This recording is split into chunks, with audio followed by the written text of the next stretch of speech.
Hey, welcome to HOWZA channel. In today's lesson, you will learn to create checkbox in LibreOffice Calc. Open LibreOffice file that you need. Put the mouse pointer in the empty cell. Click on View at the top toolbar. Go to Toolbars and click on Form Controls. A small toolbar panel will appear. Choose Checkbox from the toolbar. Draw a checkbox in the empty cell that you need. Draw the checkbox in every cell that you need. You can also just copy and paste the checkbox. Select the checkbox in your document. Click arrow at the floating toolbar. Choose Control Properties from the list. A new window will open. Go to Label.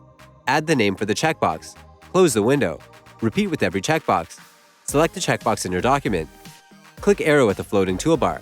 Choose Control Properties from the list. A new window will open. Go to Label.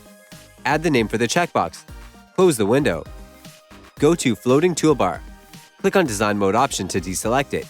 You can now use your checkboxes. Click on the box to check it. That's it. Thanks for watching the video.